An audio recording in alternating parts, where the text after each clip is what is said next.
Beat drop. I'm listening to some music, so it's gonna sound weird to you, Tyler. It'll make sense to the viewers. Will it? Will it?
Oh my goodness, it's happening.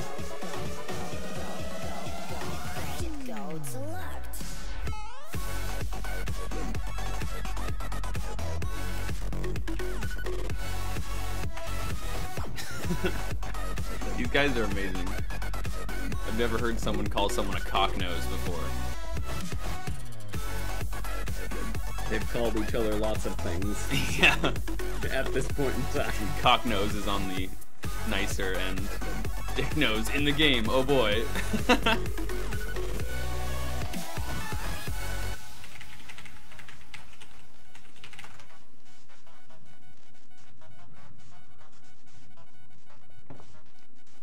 Oh man, there's an unassigned player named Grandpa Rhombus. Oh, he left. But Grandpa Rhombus. Yeah, I would have loved to see Grandpa Rhombus play. Back in my day, shapes were in neatly defined polygons. I was the Tekken champion. Tekken, man, that's like that's the iconic game that has like the fists that are like diamonds, and like the face that has like cheekbones that are just one point.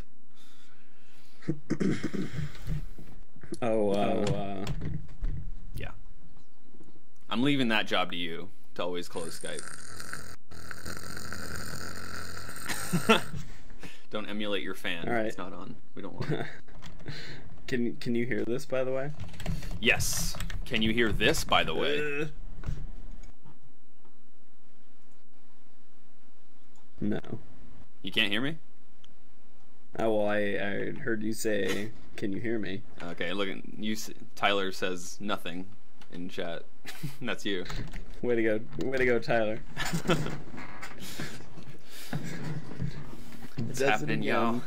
We're gonna get a cast, y'all.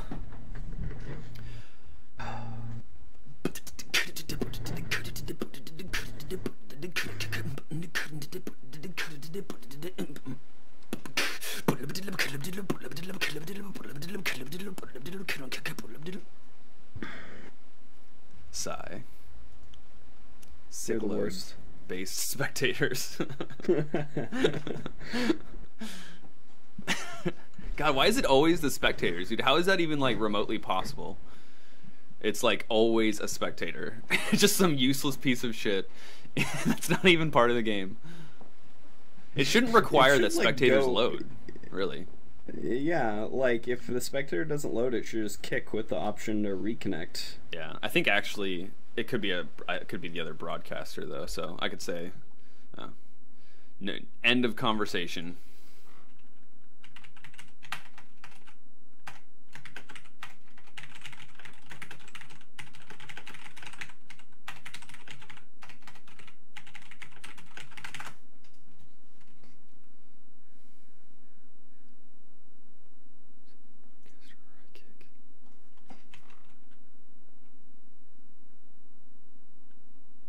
Just kick and Oh.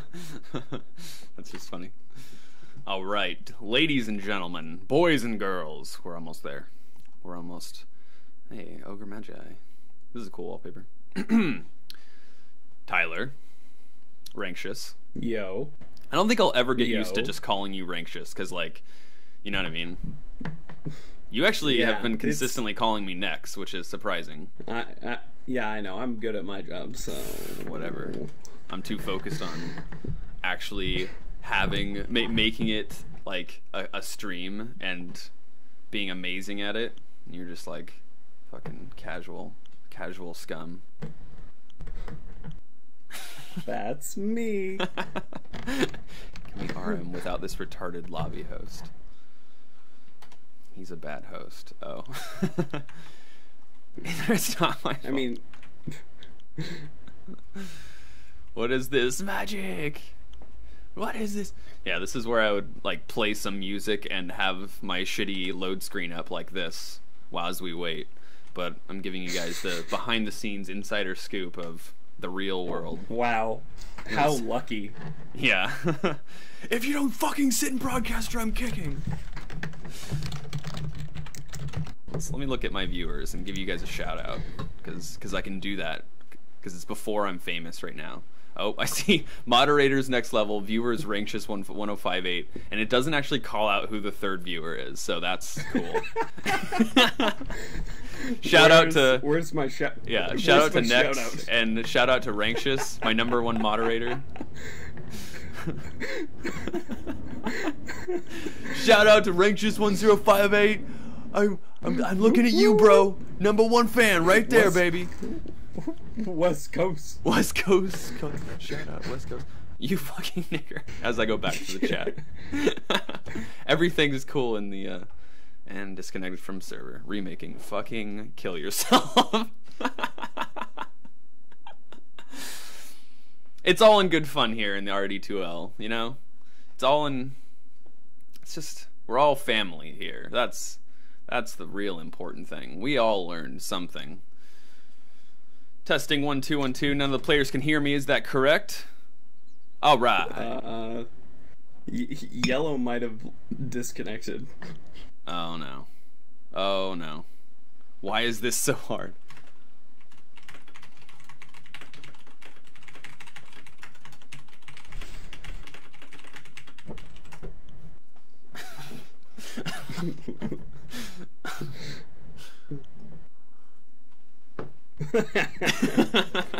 The ideal RD2L experience.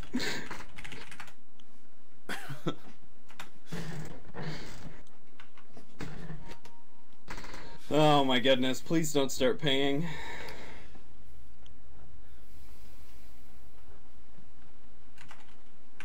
By the way, did you read chat before he started this game again? No. I can go back and look at it. Oh, kill yourself, like you fucking retard. Yeah. Go fucking kill yourself. People are super positive here. Oh yeah. Like I said, just we're all family here, you know? It's all part of the family. Why are we even waiting for this guy? We should just, like, well, I suppose it's just gonna mass kick everyone. This gives me a chance to sip more of my coffee. You Myron coffee? I actually have coffee right here. Nice. So, no. By the way, 2 viewers, so the mysterious third viewer. Oh, no. Shout out to my #1 fan, Rankshis 1058. Sticking with me through hard times. Oh my god, what's this menu? It's like broken. Stop it. Go away. Menu. Oh, we got guys, I'm really bad. Guys, I'm really bad. Woo! You're my #1 fan, boy. Yeah. Oh, it's got the 2-minute delay, so he's like, that's me. No mystery, LOL. Yeah, I was going to shout out my viewers, but then I went back and it didn't actually show me who the viewers were. Now we have 4 viewers, but it still doesn't show me. I'll actually show you what I'm seeing here. Yep, guys, I'm really bad. You're the one. You are the one. And then I don't know who the 4th viewer is. It's a ghost. Who?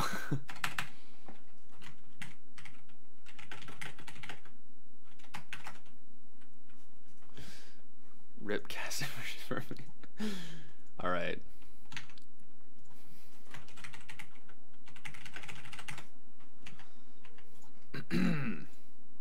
Grandpa Rhombus is back in broadcasting channel number 1.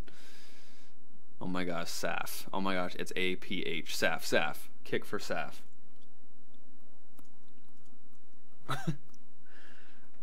I'm sure Saf is someone amazing. I do not know who he is. To me, he's just casual scum.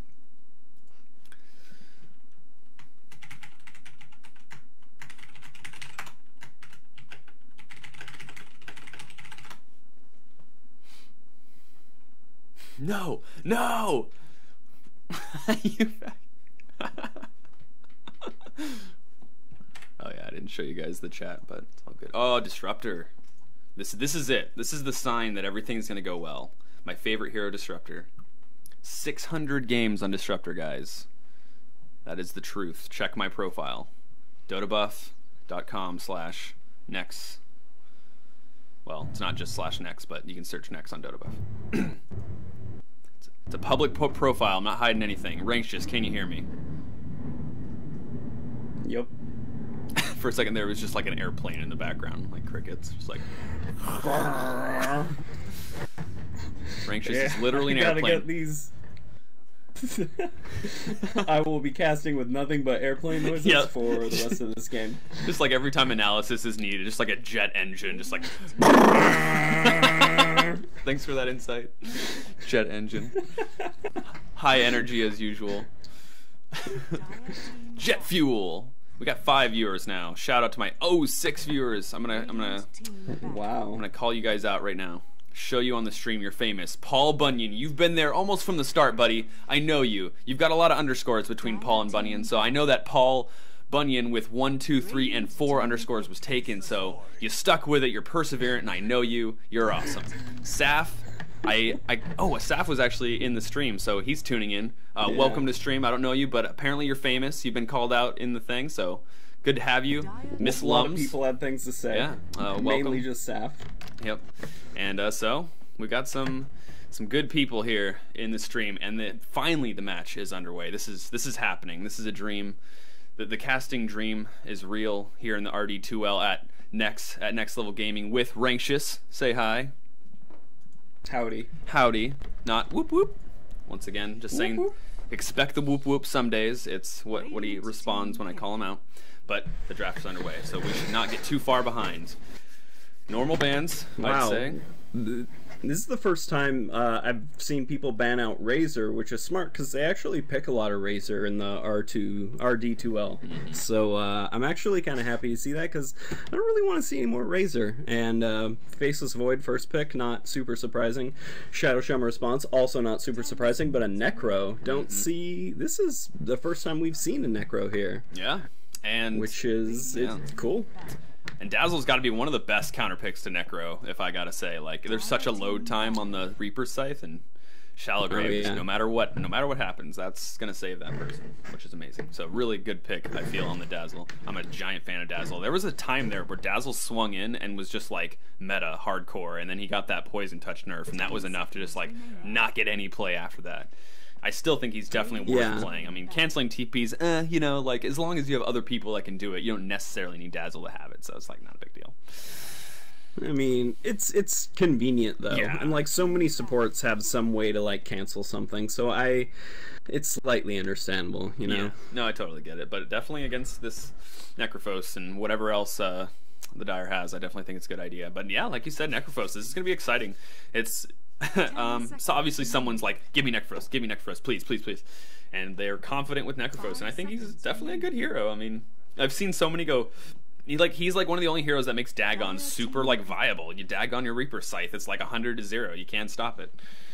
Takes a lot of money, of course, but kinda, yeah. I think it's just, he's got a lot of options about him. I remember a couple patches ago, Puppy was like on a Join Dota stream and was talking about how he thought Necro could be like the hardest carry in the game, and you know, there's some truth to that. You would have to farm like a motherfucker, but here we are. Yeah, we'll see how he does it. Yeah. You think he's just one of the hardest carries. I actually don't know his stats gain, but actually, we'll stop talking about that because Witch Doctor got picked. We've been actually seeing a good amount of Witch Doctor, surprisingly. And Yeah. like I would say that you really only need to pick or want to pick him when you have another like solid stun, and Dazzle doesn't necessarily have like solid lockdown. So like Paralyzing Cask and Poison Touch aren't the best like roaming duo / just team fighting stuns, but we'll see what else they pick up. I mean, they do have the Chronosphere from Faceless Void, so it's not like they don't have mass like on paper 5 second or like 5 to 7 second freaking Chronosphere duration. Well, it's actually 4 to 6. I don't know. I think Witch Doctor specifically is good with Void, so I get why you could pick it up. And Tinker and a Centaur for the other team. Centaur kind of dropped off a little bit with the mana cost increase to his Hoof Stomp, making it so you couldn't use it multiple times, like super early on within the game. But still a viable hero. He's really easy to get first blood, has a lot of like early game options available to him. With the buffs from Slardar, we have seen Slardar get picked a couple times, kind of fulfilling basically the same role. Blink stun, pretty much physical damage. But yeah, I was originally going to say that Tinker and Necrophos means that Dire's lineup's pretty greedy. Like Shadow Shaman wants to get farm, Centaur wants to get his blink, and then Necrophos and Tinker want to like get those items. So I mean, it's kind of true. So. I'm actually curious about their lanes because I assumed it was going to be a mid Necro, and I don't see them playing like a one position Necro here. Maybe they would. I think that would be a viable way to play him if that's how you want to go about it. But yeah, either way, we'll see what they're going to do with their last pick. And Pugna gets picked up, which is crazy good against Tinker and Necrophos. My goodness, that's one of the most solid Shadow picks Shaman. for sure. Oh, and Shadow Shaman. Yeah, Shadow the Shaman. nukes on Shadow Shaman got to be probably the most mana intensive support in the game. All his moves are super expensive, and also here's another thing: is they picked a Tinker into a Faceless Void, which like Faceless Void is another huge counter to Tinker. Like just anything that can lock down Tinker, and like Chronosphere is so easy to land. Tinker can't blink out, he can't rearm, he can't do anything to help himself in that scenario, and he never gets tank items, so he's gonna be definitely a target for that Chronosphere. And Morphling being the last band coming out from the Dire team. Brewmaster, Mirana not making it through. Wraith King and AA as well. I agree with the Wraith King. Wraith King's a really good pick against Faceless Void just because he's got 2 lives. Against any carry with like a big ultimate, Wraith King's really, really good. And yeah, Lich being the last band coming out from the Radiant. Which it turns out they agree with me. Win the lanes, one position Necro. Yeah. Exactly.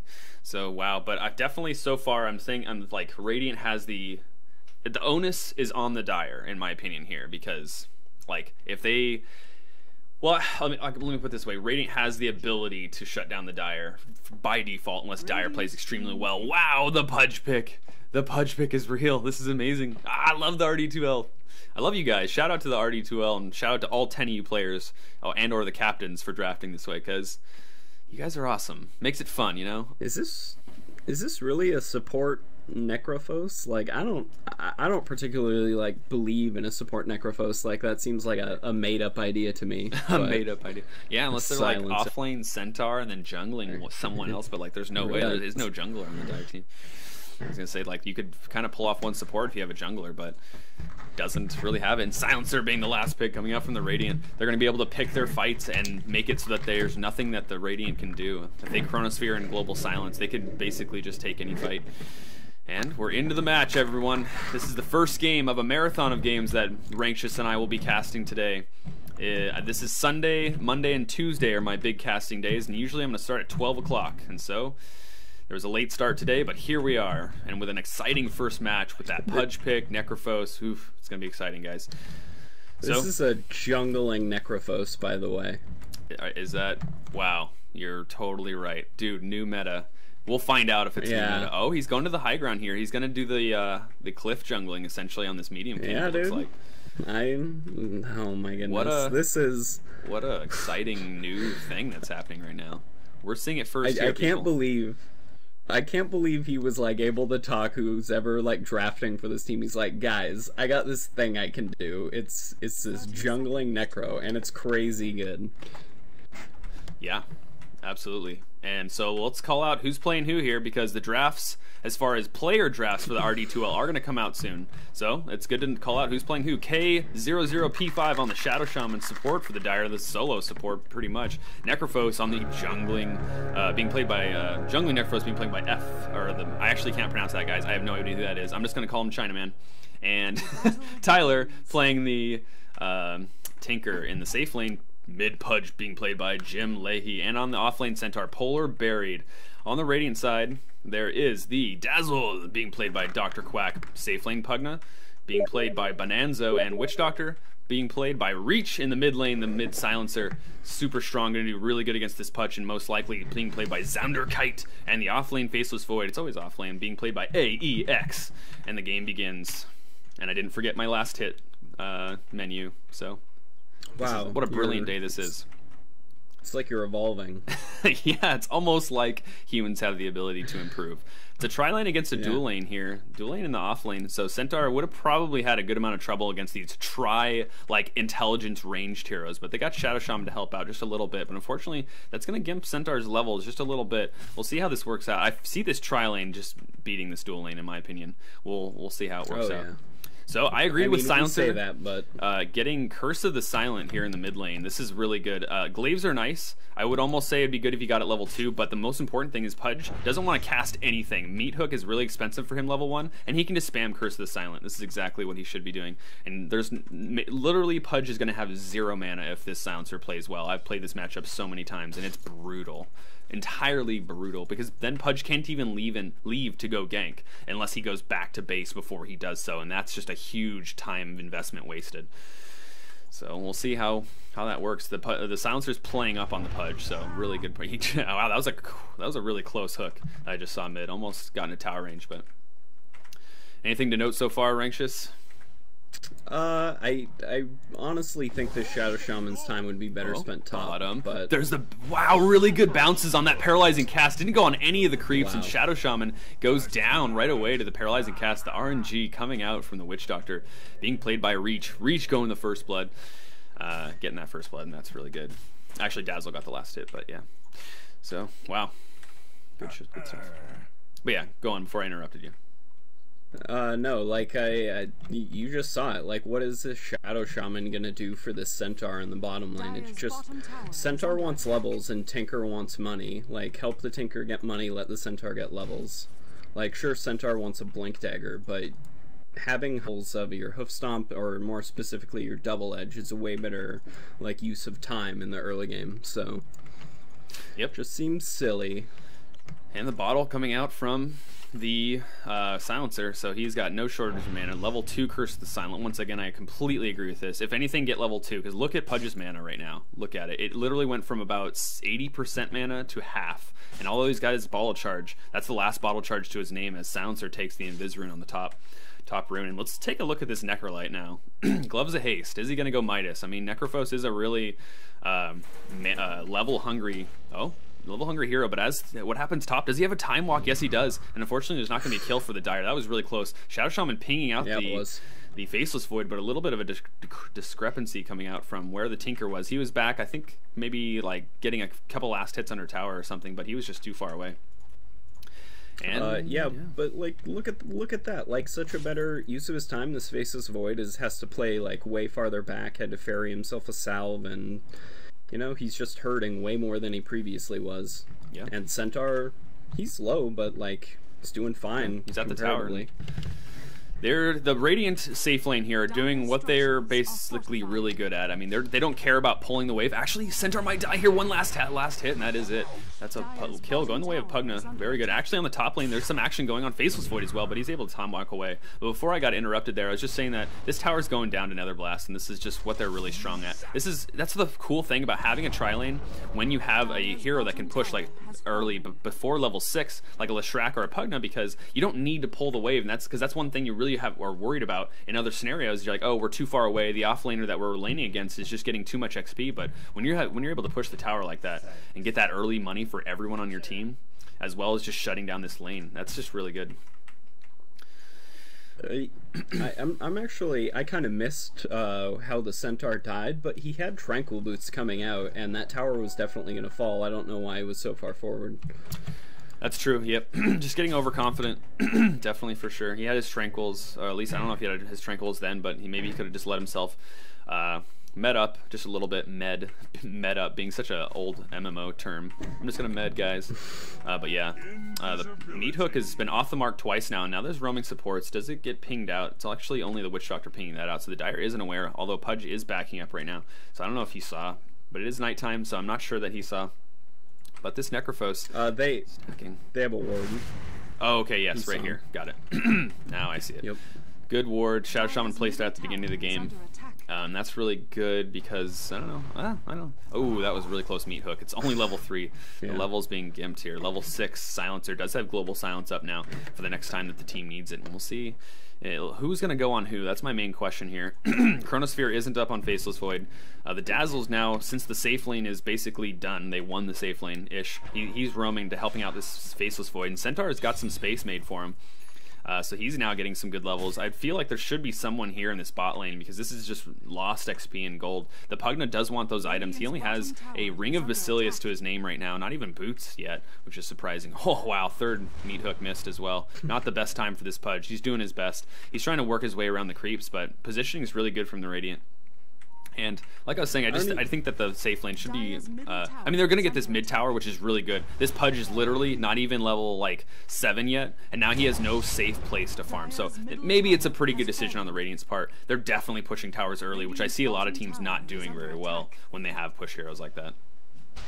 They should have left either the Witch Doctor or the Dazzle bottom, because the Pugna, he obviously wants to get towers and so on. So I completely but like specifically agree with that. the Witch Doctor, he would have loved to get his fast level 6, but choices they make.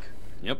And now there's the Poison Touch on the Tinker, and this might be a dive coming out from the Radiant. A Haste Rune on Silencer. There's the Curse of the Silent. He doesn't have anything to cast, and now the HP is just getting completely burnt by the rank 3 Curse of the Silent. He doesn't even have 1 point in Glaives right now. So he's super nuke heavy, which is pretty good. I mean, I actually sort of agree with this fact that you don't need Glaives of Wisdom anymore to get the insteal from kills in your vicinity. But now they're just pushing. Look at that. Knockdown towers. 1, 2, 3. They definitely haven't allowed themselves to get distracted. They know what they want. They want towers, and they're getting them. But this Necrophos is gonna have his Midas soon. It's been slower than I would say that I would want it. I mean, it's the first time we've seen it, but they're maximizing XP and gold. The Dire are doing their best. I mean, the XP gold, XP graph is definitely going the way of the Dire. So there's showing that the spread of XP is definitely better. But 4,000 gold lead for the Radiant because of all those towers. 1,000 gold lead for every tower. So that's 3,000 gold in just tower money right now. So which means that if Dire is able to come back and get some Radiant towers, then that gold lead will completely go away, and then what will be left is just the XP lead, and the Dire will be in a good position. So we'll see what happens. Do you think they've even wondered where this Necro is, by the way? Yeah, that's true. Do you think anyone's brought it up? Like, hey, guys, missing Necro. Oh, and also look how the Necro is leveling, by the way. His skills. Yeah, okay, so they have a Pudge and they have a Centaur, so fine. I guess it kind of does a little bit, but like it's so little damage. Like it's mostly like less than 1 damage a second. Like, is that worth it at all? Yeah, you're right. Actually, no, 10 damage per second, about, if they have 1,000 HP. Wow, here's the Time Walk on the Necrophos. Yeah. There's the Chronosphere being used, and Reach. Witch Doctor gets frozen in it as well, but the Pudge Hook is on the mark, not on the mark, because he didn't have vision up there, so that's a kill on Necrophos. He actually just got his Midas, which is good. Invis Rune coming out from the Pudge as well. He's going to look to re-engage. He still has that Invis. What's the initiation here? Is there Stampede? Actually, it was already used, so there's just the Meat Hook, and Shadow Shaman's wrapping here. Dire's grouped up. They're looking to get a kill on someone. Is there going to be the Hook plus Dismember? Time Walk is off cooldown. He can use it.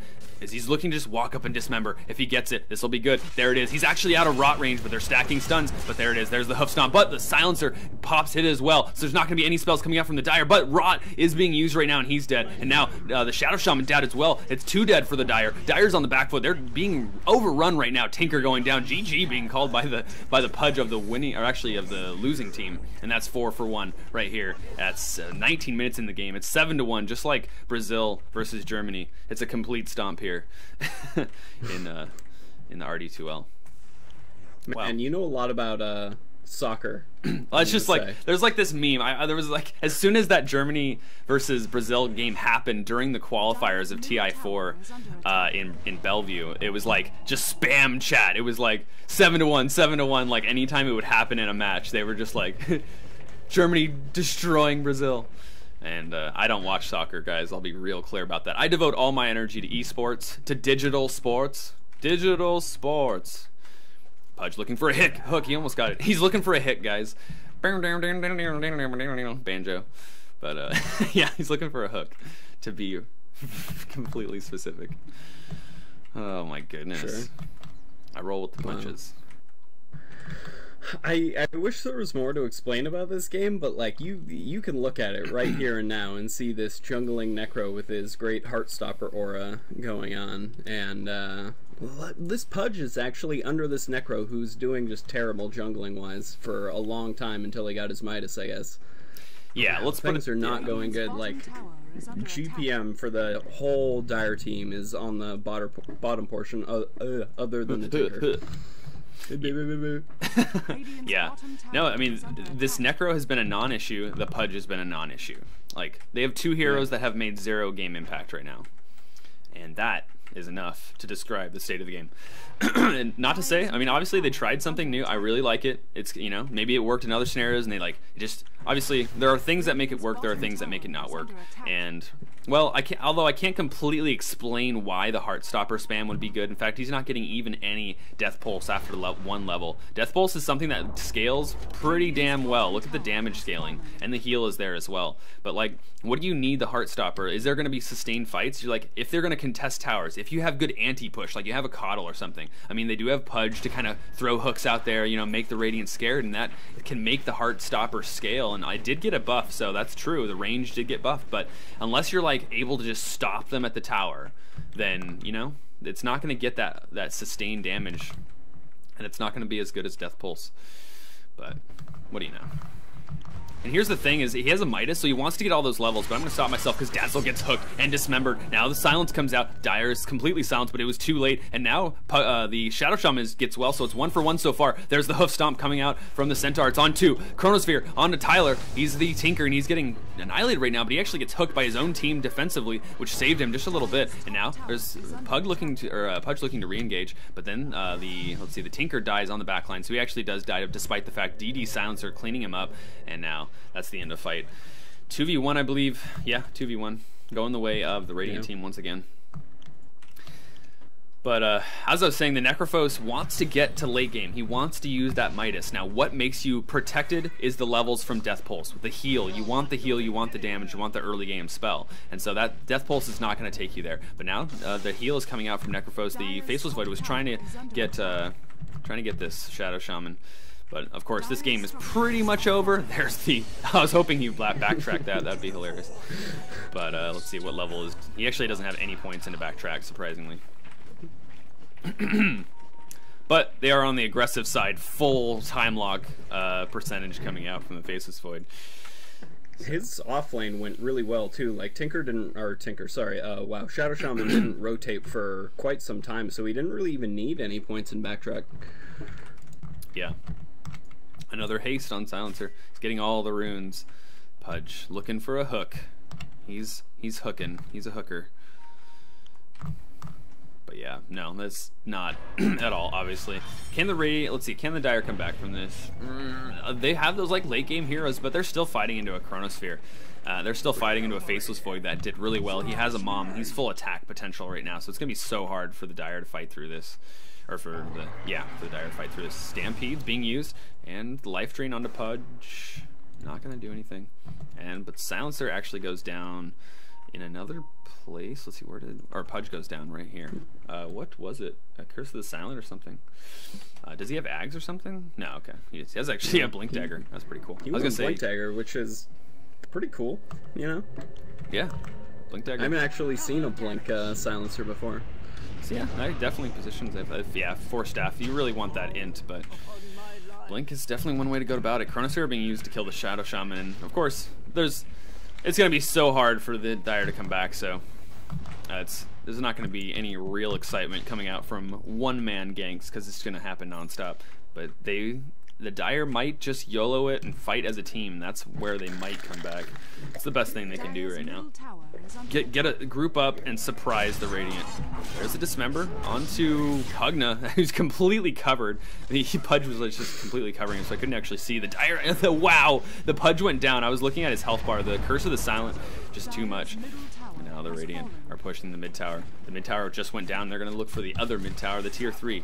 Are they going to find it? Are they going to commit to this? They don't have Chronosphere anymore. It's going to be up in 60 seconds, actually. So that was just used, pretty much.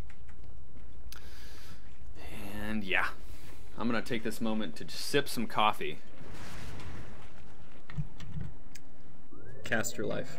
It's actually, for a second there, I was like, wow, the Dire team's not doing great, but they've stopped pushing towers. Maybe they will have a chance to come back, but sure enough, the tower pushing has resumed. Here's what I want to know. I see casters all the time following heroes. They have a lock onto a hero where it just moves with them. And I have searched the internet, guys. The internet has everything, and this should be something that's on the internet, and it is just not there. It's not in the options, like settings, and it's not like a thing that's been talked about. There's a billion console commands, but like really, like it's just, yeah. So I need to figure that out. I have no idea how to do that. You know how to do that? Actually, no. Dude, now that you say that, I totally didn't even think about that until you started talking about it. Like when I want to drink coffee, you know, and like and lock it onto someone and make it seem like I'm not drinking coffee. It's like, come on now.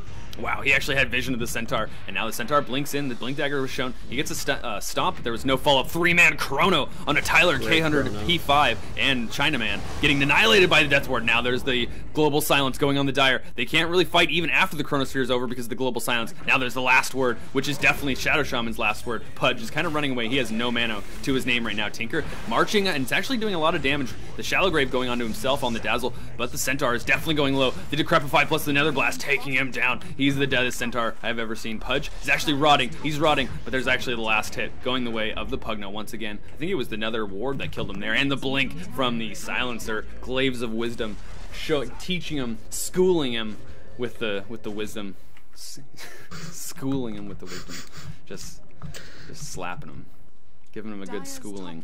GG is coming out from the Dire team. GG, GG, GG, GG, and they're not actually going to cancel that. Are they going to cancel? Yeah, they canceled it. Oh, Pudge DCs.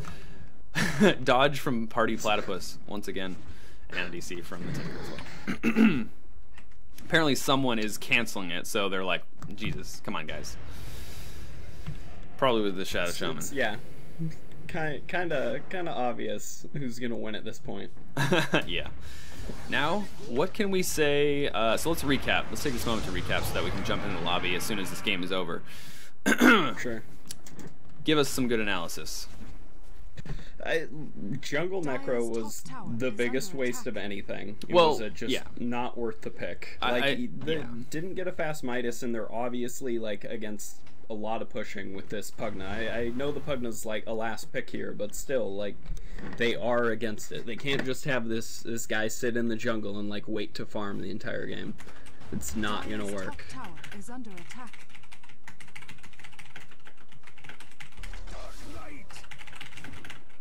Wow, just everyone DCing. Both teams.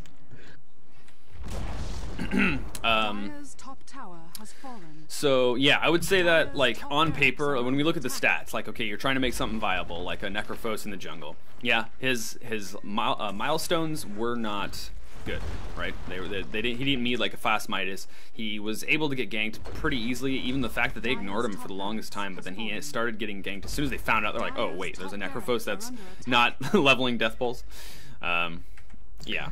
I mean, let's say somebody wandered into the jungle and had 1 health and he got first blood on him, and then like 4 more people did that and he got like 5-0 and got a really fast Midas. He still would not have been useful to his team.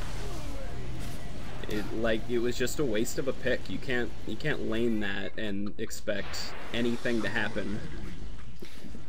Yeah, in almost any context. He had the Quelling Blade, so I can't say that there's a better way to make use of that. I mean, he did have like Sadist, I believe. I don't know, man. Like, If anything, I was gonna say like maybe leveling Sadist would be better, because then like you can spam Death Pulse maybe more. Like, see, that's the thing. If you're gonna jungle, I feel like leveling Death Pulse and Sadist is like the best build, like just like normal, like any other lane, you know? Like, I mean, obviously it is, but it was apparently not agreed upon by this Necro.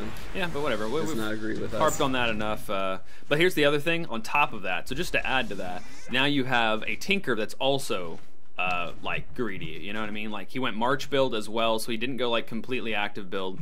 So it's like if he went laser rockets and then like just did work on the map, made some space, that you know, now okay, now you're talking. Now on top of that, they didn't rotate the Pudge at all. Pudge had such a bad time against Silencer. That's literally the best, or the worst thing that he could have gone against, like the most horrendous lane for him, and that was a last pick Pudge. So they definitely picked. Actually, no, the Silencer was the pick after that. Yes, it was. So they actually picked the Silencer after the Pudge. Not sure if the Silencer was picked because they know that they can counter Pudge as well, and in addition to the fact that he was just a good pick. I'm not sure, but definitely just draft-wise and play-wise, Radiant, a commanding victory. And as the Dire Ancient explodes, so does the dreams and hopes of the Dire team. Another cast will happen soon after this, as soon as the next lobby is up. It was a pleasure casting with you once again. Thanks for watching. I hope you stick around, and the cast will be up in probably less than 5 to 10 minutes. See you there, guys.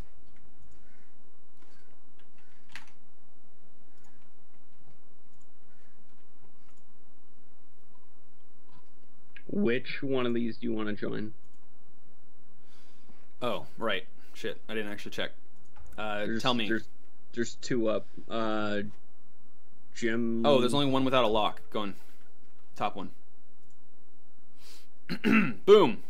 Boom. That's how fast it is. Boom, boom, boom, boom. This broadcaster in #1, anime.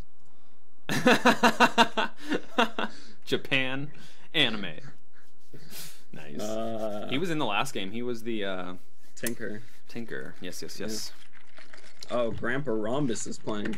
Obviously going to be a better game.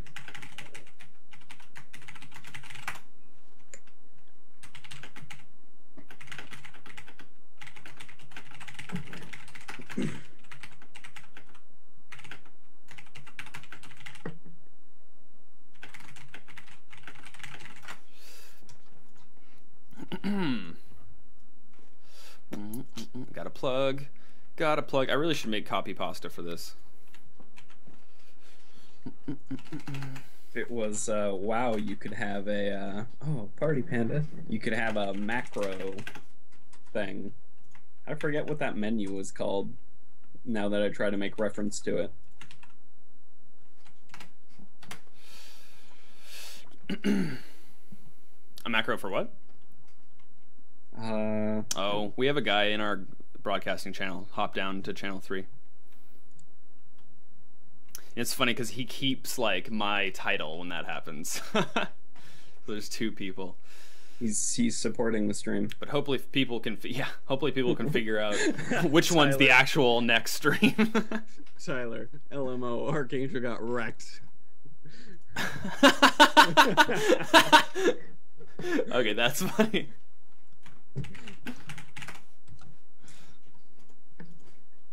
That's pretty amazing. Nice bait, mate. Irate. 8 out of 8. Please no hate.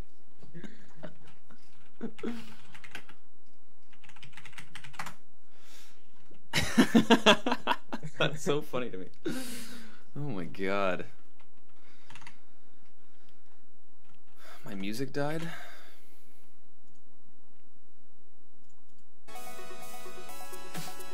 Hype music. Hype music. Hype music. Hype music. Yeah.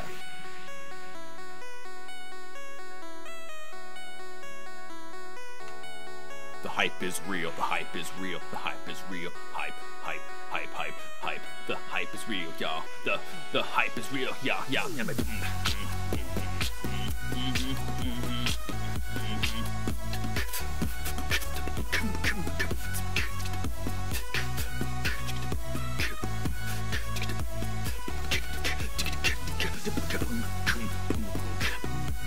I'm done.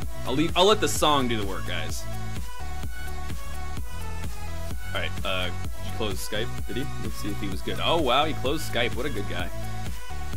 Wow. The hype is real. The hype is real. Alright, I'll stop the song. Just before the beat drop. That's how much of a fucking sadist I am. Alright. Game is starting, and I'll stop with the profanities, the vulgarities. Let's keep it classy. Radiant team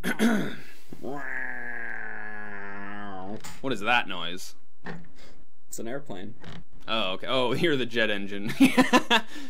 My co-caster, which is a jet engine. All right, guys. If you weren't here from the start of the last cast, you have no idea what just happened. That's why you gotta follow. You gotta watch me, because there's inside jokes day all day. So if you want to get on the inside, then you gotta watch. You gotta put in the hours. JK, guys. Now the match is starting. We're back in the RD2L, casted by your one host Nex and your another host Rankshis. Actually, I keep saying your name, so let me practice. All right, with your host Nex and your other host. Whoop, whoop. No, you're supposed to say you're not whoop whoop. That's not your name. Is it not? I mean, it can be.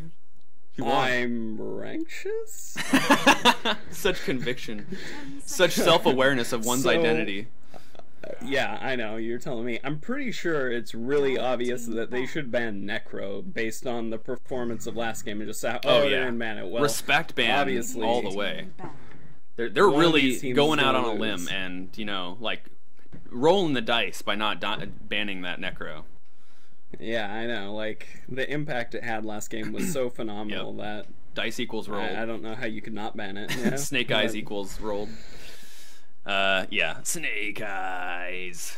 Okay, cool. So the bans are indeed conventional. Once again, luckily the picks aren't conventional usually, so that's nice. The first picks are always pretty there, but the Necrophos came out last game, plus the Pudge. Excited to get the rare picks, but Shadow Shaman and Doom being the choices this time, so DP's still on the board. What else is still on the board? As far as like big first picks, Tidehunter. Yeah, those are pretty much like the main two. I always like have to question myself as to what picks are now available. Like, you know what I mean? Like because the bands flip around. So yeah. Yeah. No, totally. Razor, they're definitely Viper, DP, Tidehunter. Wow, Bat Rider. Bat Rider. Talk about like a year and a couple months ago. Yeah. What a pick. What a pick. We'll see. Bat Rider's still like a good hero, even with the tremendous amount of nerfs that's happened. He's one of the only heroes that does what he does still. Yeah, definitely. What a way to word that, by the way. He does what he does, but it's 100% true. He does what he does. And there isn't anything that he does do that he doesn't do from the list of things he does do. 5 seconds. So yeah, he does what he does when he does what he does, and a Faceless Void pick. Yes, Faceless Void pick, nice. That's a good counter initiation to the Bat Rider ult. I mean, yeah, Bat Rider can drag people in, but if he drags people into his team, the Chronosphere, the time stop, will be there. Dazzle being isn't this the exact same picks we saw last time as well? Yeah. It was a Faceless Void into a Dazzle. You say like Faceless Void counters Bat Rider. Bat Rider also counters Faceless Void. I mean, you catch Void out early, and it's a chrono you don't have to deal with. True. It goes both ways. Yeah, but the Dazzle is there to shallow grave the Faceless Void so that he can at least get the Chronosphere off before he dies. But it's not like he's going to want to fight in Chronosphere after a 1 HP after being shallow grave. But Wind Ranger, once again, is the... So Bat Rider and Wind Ranger being the unique picks as far as the unconventional avoiding of the meta comes here, which is a thing that happens here in the RD2L. So excited to be watching these games. I love it, guys. Once again, shout out to RD2L. Shout out to the people that are in-housing here. Getting some in-house going. I know they're not doing it for me, but I still want to thank you. So, shout out to you guys, and then I'll shout out to my viewers once I get some second. Because thanks to you guys, it's nice to have viewers watching. I'm mainly doing this for my practice, and I'm going to be casting consistently, just so you know. Yep. So know that I am going to get better. I apologize if I stutter, but I'm getting a little bit better. So, bands coming out: DP Centaur. Enigma and AA. Enigma getting banned out. All right. Man. Yeah. What a lucky I need day to for once you. again. I need to have a button I can push when Disruptor gets picked, and you can have one for like hero that you like. But Disruptor's my boy. I'm gonna show people my profile once again, just to prove my dedication to the brilliant destroyer of worlds that is Disruptor. He'll take your face and he'll throw static on it, and it's just not pleasant for anyone. He's a king. He's a god. He's Thrall. He's the shaman of legends. He's Disruptor. I've got all the mounts here. But yeah, anyways, back to the match. Got to get some kind of music. I don't think in Dota he's a shaman. I just think he's some dude with apparently I was gonna say a raptor, but you have the eel mount going on. Yeah. So who really knows? He's an eel raptor. All of them are raptor. They're half raptors, half something else. So, Disruptor is still there. So now Right, sure. Yeah. So like Disruptor Faceless Void is a combo that Rankshis and I have played quite a bit of times. It's just the follow-ups there. You're able to create a team fight after the team fight's been created. And Faceless Void looks at his palms and he says, I can create a team fight. And Disruptor can do the exact same thing, especially with the follow-up from the Disruptor and the Witch Doctor being there, which is another good pick. The bounces from the cast is just, it's a good counter initiation, because obviously people are going to be grouped up when a Chronosphere happens. When you're against a Chronosphere, the other team that uses the Chronosphere is going to want to come in and right-click and use spells. So Paralyzing Cast is going to be there to group up. And the Necrophos comes out once again, is coming back. What did I say? They cannot everybody? leave the previous match how it was, you know. That did not do Necrophos justice. That did not do the Heartstopper jungling Necrophos justice, Rankshis. And we're gonna see it here. This guy's like, I will show everybody how to jungle Necrophos, because clearly that's how you play Necrophos. Yep. And he'll do it. Hope everyone's ready for the amazement that is jungling Necrophos. So now if the Necrophos goes mid, we'll see. But Viper is there, and he's going to be just an extremely good mid against that Necrophos. There's not much that Necrophos can do against that. Now Necrophos can heal, so the kill potential from Viper is going to be stunted just a little bit. But I still think Viper wins that engagement.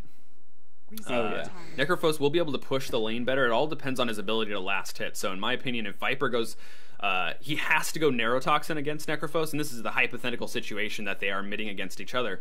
But like if he goes Neurotoxin, that's increased last hits, and now you're looking at someone like Necrophos who needs to get last hits. He's one of those heroes. Who's the other set of heroes that like needs to get last hits? Bloodseeker is another one, for instance. And so like, yeah, they're just last hitting heroes, and Viper is so good against that with Neurotoxin. Yeah, definitely.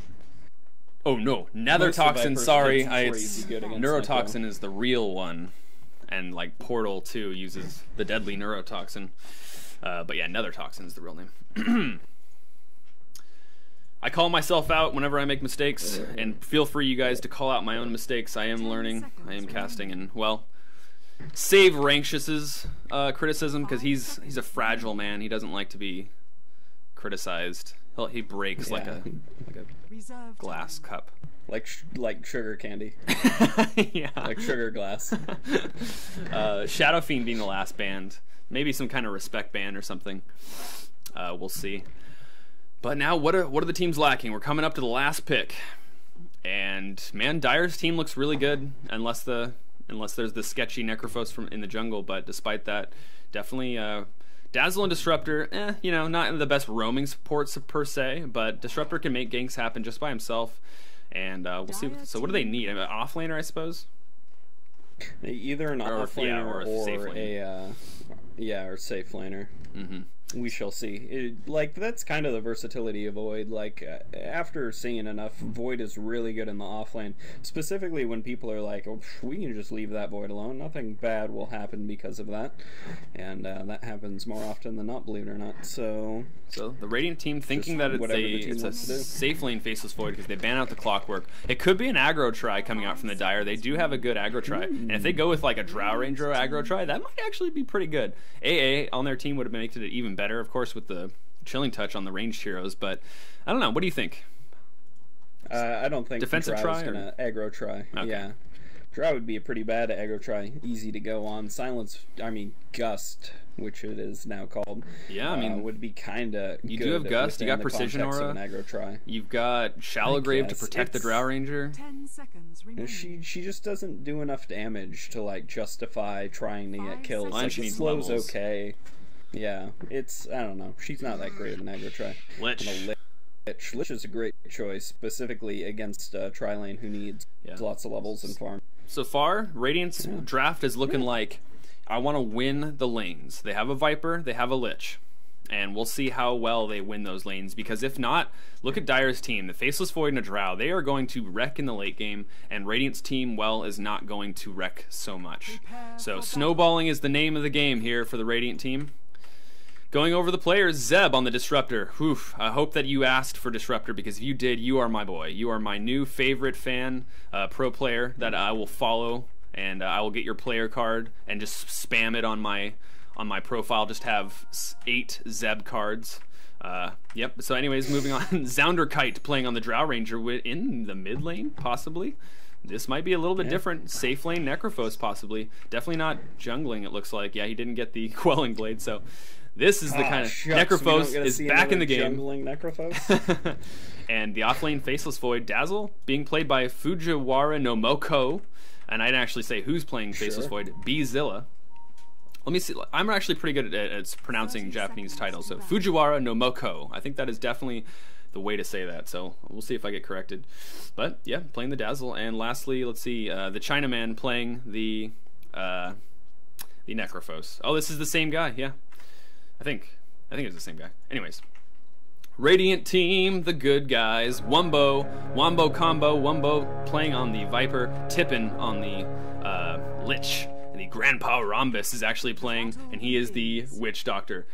Windrunner being played by Zaf, the apparently famous Zaf, and in the mid lane, Party Panda being played, playing the Batrider, is what I meant to say.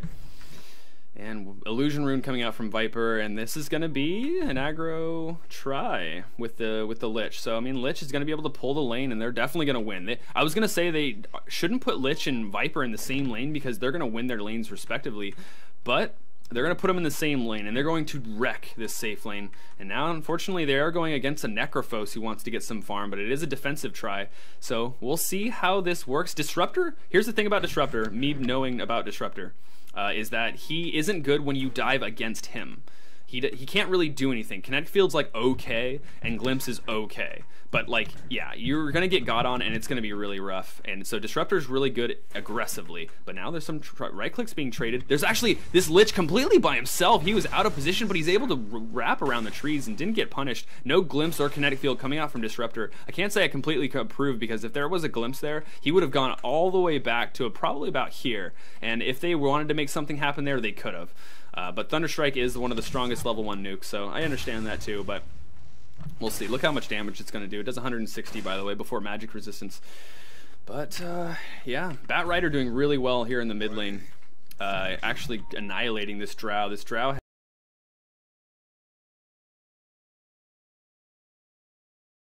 for Drow to, like, beat out a Batrider middle. Yeah, she's so squishy against the napalm stacks. Or, yeah, sticky napalm. But in the off lane, we haven't checked this out. It's a Faceless Void against a Windrunner, and Windrunner should do well. But going back to the top lane, I almost missed first blood, but there's going to be the last poison attack, and the salve gets popped just before he tries to die. There was no Shallow Grave there. This is... Shadow Wave's okay, and it did do some work there in a fight, but man, I would say that sometimes you gotta shave your Shallow Grave. And I'm not gonna completely harp on that because it is a really hard decision. But if he had Shallow Grave there, he might have lived. The mana was completely gone from Viper, and he wouldn't have poison attacks left to his name. But now Viper is really low. Are the Dire going to go on this? There's a Kinetic Field and a Thunderstrike coming out from Disruptor. Not getting a point in Glimpse just yet. And it is really expensive at level 1, but it scales a crazy ton in terms of mana conservation, 160 to 70 from rank 1 to 4 respectively. But they're not able to get a grip on this lane because of that Lich. It's just really good. Oh, Thunderstrike. This could be one of the last right click from Disruptor. Could have actually killed that Witch Doctor. That was really close. But now, Radiant's on the back foot. Are they going to be able to do anything? There was a Death Pulse, but he wasn't close enough. So, do you know what's really funny is originally they put an illusion there, but if you look at the medium camp near the top rune in the Dire jungle. They put a sentry there to stop him from jungling if he decided to jungle again, which is mildly comical. That is awesome. And I wonder if they put a observer here. And they counter-warded that. I don't think so, because there's the observer here, so they're just making sure that there's no ward up there. And I do the same because Dire is pretty much always going to ward this observer-wise, so a juke coming out in this location. But now Radiant Lich is actually getting cut out. This Disruptor has a haste rune, and he's going ham. This is our second blood here. Really good play coming out from the Disruptor, finding a kill by himself, and unfortunately Lich was just in the way wrong spot. This is not a place that someone's always at all times, and he actually found the Lich there. Good on Disruptor. Yeah. Good use of a haste rune. Windrunner and Void trading almost perfectly even. I actually miss a kill on the mid lane. Batrider, like we were saying, actually going on the Drow Ranger and almost dying himself to the towers, but getting a kill. Big stacks coming out probably from the Napalm, and not much Drow can do against that. She does have a Gust and push him away, but I don't know if she hasn't leveled it, going 2 points into Precision Aura, interestingly enough. That only gives her about 4 damage. The second point. Yeah, she's up a little bit. I definitely don't agree with that. Like, Gust is a way better ability than early levels of Precision Aura. Like, what do you get, 6% out of each level past level 1? Yeah, 6%. It's hardly anything. Yeah, it's yeah, we like to point out possibilities and alternate routes of leveling because we want to keep it educational.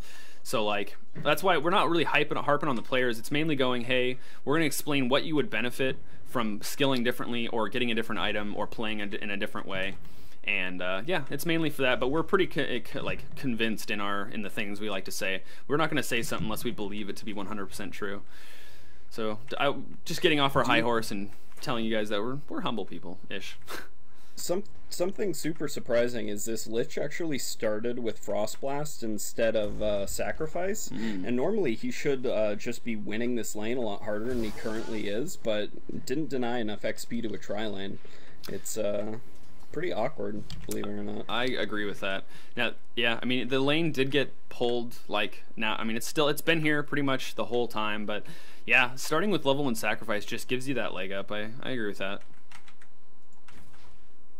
And now, Drow Ranger in the mid lane is, I mean, she's able to like harass with orbs, and that's definitely true. And now Batrider's getting hit a little bit, but he's got like a bunch of bottle charges, and well, he's maxed Firefly, so the damage from that is going to be insane. And now he's diving, he's going crazy. He has his flaming last line, missed some kills in another lane, but I'm gonna stick here and make sure this Drow does actually die. Is she gonna die? Yeah, super close. He's under tower. Definitely this Drow's dead. So in another lane I missed. Did you see the action in different lanes? No, I was watching Batrider dominated Drow. So let's check out where Dazzle died. Let's see, Dazzle died to the Lich, and oh, now Necrolight's getting gone on. He's a little deep now. There is the slow from the Frost Blast, and there's the Glimpse actually going back on Viper. That saved the Necrophos. And defending the tower, is there going to be something else? Drow is now TPing back to the mid tower. But yeah, God, let's see. Let's see. Lich killed Dazzle, Batrider killed Drow, Dazzle killed Viper. So actually, wow, Dazzle got a kill on Viper before Lich killed Dazzle. Yes, that's how it worked out. So recapping. Yes. Oh wow, 4-2 here at 6 minutes into the game. Let's look at the net worth here. Both going the way of the Radiant team. So despite the tri-lane going meh, the Batriders kept them up, and now there's a poison touch from Dazzle onto the Batrider diving. There's fire on the ground, and it's so much damage. The flame break pushing him back in, and this Batrider's just going ham right now, getting kills left and right. And he's gonna have his blink dagger really soon. Is Disruptor here? He was standing on the high ground. He could have got a kill on that Batrider. He had Glimpse and the vision to do it. So I don't know. Oh, it's on cooldown. Glimpse is on cooldown. Okay. I don't know what he used it on, but it is on cooldown. Yes, I'm not sure what he used it on. That's why I didn't think it was down, because I didn't see it being used. As a support Disruptor, here's okay. You see pros sometimes going level in Thunderstrike. Since we have downtime, I'll describe my passion about Disruptor and what I would do differently. Here's the thing, he wants to roam and he wants to protect people. Level 2 Glimpse gives a dramatically large like scaling in the like both the mana cost and mainly, here's the main thing, the cast range. Like at level 1 it's pretty good, but man, that level 2 is huge. It almost doubles the range, and that's the only level that does double it pretty much. I mean, it's a little bit less than doubling, but yeah. So and he would have probably been able to make something happen there. The cooldown's less as well. And yeah, when you're roaming, you're protecting people. Just get the second point in a glimpse. You're able to like farm a little bit better as a disruptor, but there's enough people that want to farm right now. You've got a Necrolite, Faceless Void, and a Drow Ranger, so the jungle is going to be taken. You're not going to be able to do that, and the damage doesn't scale crazy good with Thunderstrike. It's good, but it's not crazy good. It goes to 240 damage from 160, so it increases 80 damage per level, but it already starts at 160, and it only scales up by 50%. Doesn't even do like double like a lot of nukes do. So anyways, that's I'm getting off my soapbox about that. Yeah. What a way to put it. Yes. But yeah, so that's pretty much it. There hasn't been any action. There is some contention mid. Disruptor's kind of protecting the Drow a little bit. Batrider's got an Invis rune now, and he does have the Blink Dagger. It's going to be crowed to him in just a little bit. That's going to spell the doom for the Dire team. Radiant's already ahead in terms of kills and farm and XP. And so this is going to be the breaking point for the Dire. They have the late game. This is where Radiant ball's out of control. We did talk about the ball earlier in the draft, and the fact that this is really, they do have the onus, and they're doing well here in the early game. Yeah, they are. Oh man, all their farmers are ahead, by the way. I didn't even. Yeah. I just switched back to last hits denies. Oh man, that's crazy. Oh, now Viper strikes on the Necrolite. He's definitely going to go down here. Is there going to be a Shallow Grave? He doesn't have a point in the Shallow Grave. Are you kidding me? And now Viper's going to go down. The Thunderstrike is actually no mana, but he actually gets the kill on the Viper. So it's 1 for 1 so far. Viper for the Necrolite, but now the Dazzle's burning. The Disruptor's burning. No way. Oh, man. Okay, so I'm just going to be real here. As the Dire Courier is going to get killed pretty soon here, he's going to have his Blink up. He does have his Blink up. Is he going to go for it? No, he doesn't really want to make sure that it happens, but Dazzle with no Shallow Grave. He finally does get Shallow Grave, but that was from the experience from the kills in that fight. Get Shallow Grave at least by level 3 100% of the time. No exceptions. I'm just going to blanket statement there. No exceptions. I mean, do you agree with that? Yeah, it's a one-of-a-kind ability. If that ability was on any other hero, that would be the most OP now a kill on a Batrider, actually. He gets the Death Pulse and able to kill him as well. Now the Lich is going down in tower range. He gets nuked by the Thunderstrike, and that does damage. Viper actually in trouble now. Level 2 Poison Touch actually doing some work, but there's no follow-up, and there's no moves left from Disruptor to protect them. Viper going back in. Dazzle, Viper is tanky now. Dazzle's going down, and yeah, that's going to be it. There is no more for the Radiant, but yeah, Shallow Grave is a move that, it's one of those moves that the value point, in terms of the value point being level 1, actually I'm just going to cover bottom because she gets a kill onto the Faceless Void with a power shot after the Time Walk, I'm presuming. Yeah, it's on cooldown. So well done on the Wind Ranger. But going back, the value point, level 1 point into Shallow Grave, it does so much. It gives you this move, and it does, like, Shallow Grave scales pretty well, but in lieu of his other spells, it doesn't actually scale like a crazy amount. It scales really well, the range is huge, and the cooldown's huge, but like, just the 1 point, just having the functionality of a Shallow Grave is really big. But anyways, no shots fired, just pointing out. Couple shots fired. Yeah, something else about the couple shots. Something else about the Radiant tri lane up top. Viper, I believe, should have maxed his corrosive skin before Nether Toxin. I mean, he's against a tri lane. You're gonna want the defensive edge of Viper as opposed to the offensive edge of Viper, specifically against like a Necro. Like, things would have probably also gone better, as well as sacrifice being picked up on Lich. Just multiple things they could have done better to win this lane harder. Yeah, I mean, yeah, that's true.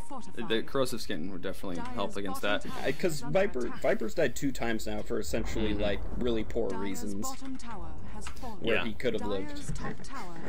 That's 2 towers going the way of Radiant. Tower. Bottom and top. And now the Dire is in trouble. They lost a lot of map control. They still have their mid tower, surprisingly, but now it's going down to some creeps. The creeps are finishing it off. But the Force Staff's almost going to come out of the Batrider. He's doing so well. He's 5-1 with good farm. It's almost 70 last hits in 12 minutes. And he hasn't even been jungling. This guy's been active. That's like, and the good thing he should have done. The jungling got nerfed a little bit, and now he's just been farming heroes rather than creeps, and now there's a haste on Batrider, speaking of which. He does have Flaming Lasso up in 4 seconds. He scares, he gets the Time Walk, but now he's waiting for his Flaming Lasso, which is now up, but unfortunately the Chronosphere is on the tower, and it's not doing any damage to the Batrider. The haste is still there. There's the Flaming Lasso. He's really low, though. Is there going to be a Time Walk in just a second? No, he actually doesn't want to go on, and the Batrider is going back on it. Wow, there's the Time Walk, and now there's no kills here in the bot lane, but it was definitely very close. Up top as well, Necro just finished his Dagon like 50 seconds ago and had a easy kill on Viper with a Death Pulse Dagon Reaper Scythe. Rip Necro. What an unfortunate time. Yeah. That's the power of the Dagon Reaper Scythe, and like you said, not as much corrosive skin levels. The Dire team does have an okay amount of magic damage from the static field and just everything from the Necrophos, including the Dagon, which is magic damage. Now the Radiant are grouping up in the mid lane. There's 4 here. They're going to be pushing it out just a little bit, and maybe they'll make something happen. I wonder if there's a smoke or anything. No, they're just going to push up, I believe. If they're strong enough to just start pushing right now. And getting those picks, mainly. Yeah, pick and push, sure. That's their game. Disruptor can do pretty good against the Blink initiation from the Batrider, but he has Force Staff now, so and the glimpse does take a while. Shallowgrave is on himself. Dazzle, he's getting got on here in his own jungle. There's the kinetic field, but it was too little too late. Big picks coming out from the Radiant team. He's not even using his Flaming Lasso. This Batrider's doing so well. He has his Blink Dagger and his Force Staff by like 13 minutes. That's essentially all you need on a Batrider to start dominating, and he's got it. Definitely. He's made so much space. It's crazy. This is the power of Batrider. I'm really impressed with his play for sure. Faux show. We'll see if Batrider is able to get another pick here. He is definitely looking for it. The Firefly is up. He's got a DD rune in the pocket, and that's going to do a lot of good stuff. We'll see. And he's got his Force Staff up and running. Like I was saying, Disruptor can glimpse to initiate, uninitiate, which is really good. But mainly, the Static Storm Kinetic Field's like the main counter initiation. Why? Because you want to stop him from doing anything. But like, oh, okay, I'm just gonna stop because there's the Flaming Lasso and there's the glimpse as we talked about, and that was actually really good. The Force Staff was there, but there wasn't the quick follow up coming out from the Radiant. Now there's the Weave coming out from Dazzle. The Kinetic Field is gonna stop them a little bit, but actually Batrider isn't into the Shallowgrave is gonna save him. What a good ability Shallowgrave is. It's almost like it's a really, really good ability. Viper now doing poison attacks on Disruptor. There's the Flame Break. Is it gonna bounce him back? It is past the wall. What an amazing Flame Break! But the Wand Charge actually saves the Disruptor, and the Batrider goes down in collateral. The Dagon plus the Reaper Scythe. Is there going to be a Chronosphere? It is up, but he doesn't have the mana for it. But now the Batrider does go down. Necrolite is down as well for it. So 1-for-1 so far. And a smoke comes out from the Radiant just to speedily haste away. And they're pinging out the mid lane. So we talked about the glimpse from the Batrider, and there we saw it, and actually did really well there. But I was mainly saying that it just takes a while. So if he has like, you know, a BKB especially, that's when like there's nothing, you can't do anything. You're not going to be able to glimpse that, and that's just going to be the solid initiation. He should be going BKB next, although he has no items progression towards it at the moment. Not nearly as much gold needed, but yeah, that's the main thing for sure. Still doing reasonably well. Yeah, but let's take a look at items, I guess. Faceless Void does have Mask of Madness, and, well, nothing coming out from the supports. Dazzle has a medallion now with the Earn medallion, so that's going to be good. Help Faceless Void get those kills. Drow Ranger do that damage. Yes, but the Drow Ranger only has a Wraith Band to her name. But the Death Ward gets used. She got dominated middle by that Batrider. It's not surprising that she really doesn't have anything. Absolutely. Not looking good for the carries. Mask of Madness is pretty good on the Faceless Void. He was able to get that, which is really good, because without that, the carries would literally be contributing nothing right here in the mid lane. And this is where they really need to be contributing, because those Chronospheres are going to come out, and they need to have damage in those Chronospheres. Now, Poison Touch, an Ice Blast onto the Dazzle. There's the Kinetic Field, trying to catch someone, but it didn't actually catch anyone. The Faceless Void is able to get the last hit on a tower in the bot lane. And Batrider, meanwhile, pushing the top lane. TP from Faceless Void. He's got his Mask of Madness, but there's no follow-up. He's not going to be able to kill that Batrider. He is way too leveled. But now the Radiant are in the honeypot. They get a shackle onto the Undying, or the Necrophos, and now he's doing what he can. Shallowgrave on him, but a Chronosphere on the 3, bashing down the Windrunner, as well as the Viper going down. Both of them are dead simultaneously as the Mask of Madness is wearing down. Radiant on the back foot now. This is not good for the Radiant. The Chronosphere was just way too good. Disruptor doing his freaking namesake. He's disrupting. He's glimpsing. The Kinetic Field wasn't on the mark, but there's the Reaper Scythe being used to secure that kill, and Batrider asking it if we lost, and that might be the question of the day. Yeah, Chrono, good ability. That's what I'll say. Chrono, good ability. I'm gonna get hipster on this because I'm gonna say that when Faceless Void wasn't being picked as much and hard carries were starting to be defined as not good because of the fact that they need to farm so much, I was saying that Faceless Void was still one of the best carries because I'm like, look at Chronosphere. It still is a skill shot that, if done well, pays off more than anything else, and I'm just gonna say that I called it. Wow, this guy. I mean, I told you at one point, I was like, hey Tyler, why don't you pick Faceless Void? And you're like, well, I'll finish the story after this is over. The Shackle actually was near to latch, but it actually didn't latch. I'm so close to latching. It's that thing. Why doesn't it latch sometimes? But Necrophos doing what he can. The Dagon, he doesn't have the Reaper Sight, the Death Ward, hurting the Dazzle with Shallow Grave Pop. He doesn't have a TP. He's going to try to run away. There's the glimpse, and actually, this Dazzle's going to live, but there's the Blink coming out from the Batrider, plus the Flame Break. Blink, Flame Break, Wombo combo kills the Dazzle after the Shallow Grave, and that's the disengagement, but a 0 for 2, going the way of Radiant, 2 kills, and that's good. Still in the game. But yeah, I was saying, hey, Rankshis, why don't you play Faceless Void? And you're like, but he requires so much farm. And this is proving here that you do not need farm. You just need a team. I also want to go on record saying I offlaned Faceless Void that is true. 7 months ago a bunch of times and built a Necro book because you can use Necro books inside Chronos, and it was pretty good. I would say I want to be like, hey, yeah, everybody, I essentially built this meta, so.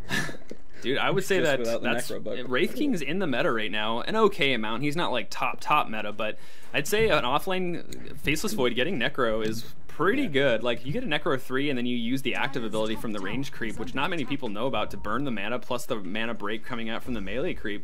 On a Wraith King, you might be able to actually, you know, burn him down and make it so that, well, because Reincarnation counters Faceless, counters Chronosphere, but yeah, if you burn his mana, now it doesn't. You counter the counter. Radiant farming better than the Dire. Map control going the way of the Radiant. Pinging out the top tower. This is going to be killed post haste. Dire doesn't really know what to do right now. They have the initiation, but they're feeling the pressure. Like I said before, every time you have a Chronosphere, it comes down. That has the onus. The responsibility is on the Chronosphere. With great power comes great responsibility, and that's the name of the game when it comes to Chronosphere. And now they're really close. The war line is right here. They're so close. Witch Doctor's about to get caught out. Is the Faceless Void seeing this? The Dire doesn't have any vision besides the Sentry Ward on the Uber Ward, and so they don't actually have an observer, I don't think, unless it's stacked, but no, I don't think it is. But yeah, so no vision coming out from both sides, so that's why they're really tentative right now. It actually is stacked. Okay, it is. Just like right on top of each other. Oh my god. I've never seen such stacked wards. Yeah. Hey, maybe that's a good strategy I need to start doing, is just like putting on top of each other, because then they can't choose which ward to kill. Next level. I still feel like they'd kill both of them. Next level undewarding tactics. Man, sometimes it comes down to the wire so many times when you're support and you're like, guys, help me right click this. I'm scared, and then they're coming. Because like every time you're killing a ward, they see you. Obviously, you're killing a ward. And then like, man, that mischance too with 2 wards, that could easily take up to 6, 7, 8 clicks in order to get both down in the worst case scenario. So I think that's a good strategy. I'm gonna start doing that. So if you look over the gold and XP graphs, like gold Radiance ahead by 10,000, XP Radiance ahead by 75,000, it doesn't feel like it right now. Or 75,000. Wow, 7,500. Yeah, but it seems way closer than the gold and XP graphs are kind of showing right now. Yeah, absolutely. Maybe that's just due to the crazy good ability of a Chronosphere. Initiation from Batrider. I messed up my camera there for a second, but this is Dazzle way behind enemy lines, way early. Shallow Grave. Now the Death Ward's being popped. There's nothing that this Dazzle can do. That Dazzle's gonna be dead. He tries to Shadow Wave just before he dies, which is what you should do, but that's it. So 1 pick going the way of the Radiant. Now the Dire don't have a Shallow Grave. They do have a Chronosphere and everything, but that's the Batrider ult being used, but they don't need it anymore. That's 1 pick. So if they fight this, I feel like the Radiant can win, save for a 5-man or 4-man Chronosphere. So let's see, where's the Faceless Void. He's coming down from the top. Is he going to do something? He's looking for it. There's the Time Walk in. A Chronosphere on 2. He finds it, but is there the damage? Here it comes. The Dire's going to try to right-click. There's the Reaper Sight coming out. Static Storm being used on the Viper. There's no Kinetic Field actually to follow up, interestingly enough. He has it on cooldown now. It's being used. Kinetic Field keeping them in. A TP in coming up from Dazzle, and Dire actually gets a triple kill out of this. A 3-for-1 going the way of the Dire, and that's after the fact Batrider used his ult to gank. It's mainly a 3-for-0 pretty much. What's going on here? Am I losing Dota? The Batrider carried this team in the early game, but now it's mainly their draft. Is they just don't have a draft right now. There's nothing. I mean, the main thing is like lasso into Shackle if on a big target. So the Dazzle was like, ooh, the Fountain Glimpse. Oh yeah, I was just gonna commend this Disruptor. Well played. And so yeah, that's the Witch Doctor gonna have to walk back. So the Dire are feeling really confident about this. And there's the tower going their way.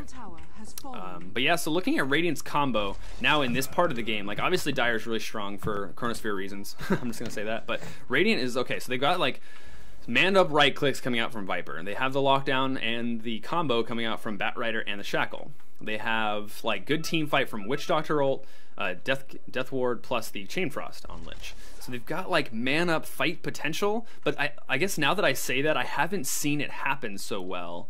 The Dire are getting the initiation on the Chronosphere, so I suppose that I could say that Radiant maybe isn't grouping up or isn't spreading apart enough.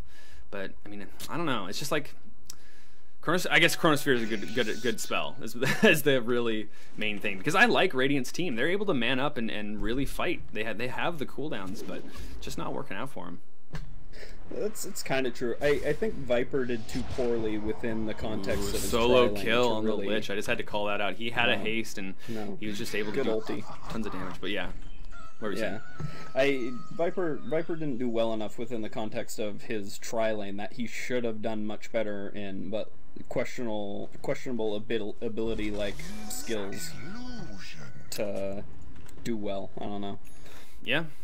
Not going great. On paper, I guess with a bad Chronosphere, and so here's the D-ward, like I talked about, it's hard to D-ward uphill, and like that's all it takes. So if you stack the wards, I'm definitely gonna start doing that. It's gonna make it harder, but yeah, going back, yeah, I just on paper I look at Radiant's team and I'm like, damn, it's just really good. If there's a bad Chrono, I totally see the Radiant winning, and maybe they just need to get a better pick than Dazzle. Maybe, I mean, Dazzle's a pretty good target to be honest, but maybe burning someone else is more important.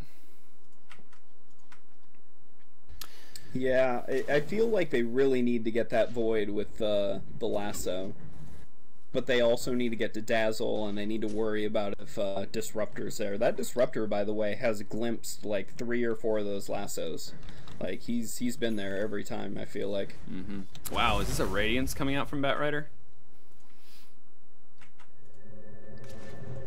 Sick. Please, God, yes. 25-minute Radiance. I'm so excited. And you just can't hide it. I know. Here comes the combo. Batrider's looking. He's flying through the air, but there's the Reaper Scythe Dagon combo, but it's not enough to kill him. He doesn't have his Ags yet. Ow, man. He needs a little bit more. If he had Death Pulse before that, that might have been it. Well, it definitely would have been it for sure. The instant damage. But actually, Faceless Void comes on the back lines. Not Chronosphere needed. Gets the right-click kill coming out from on the Batrider. And there was a disconnect, looks like, on the Spectator, I suppose. Spectator. on the solo Spectator. Ooh, or Desolator on Windrunner. I think that's good. That's going to really be good for her sustained damage. Windrunner definitely needed to build like a damage item first over a Orchid. Like, no Orchid's way. Kind of a damage item. I think Orchid's like, really good. Look at their team.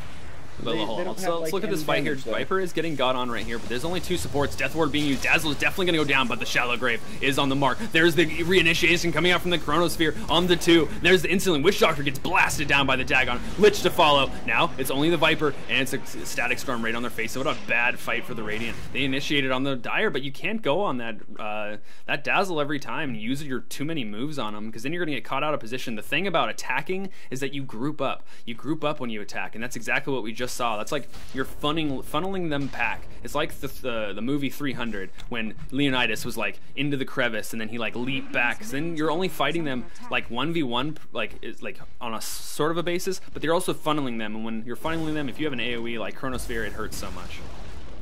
Radiant's middle I'm tower actually has really fallen. surprised you remembered the name Leonidas.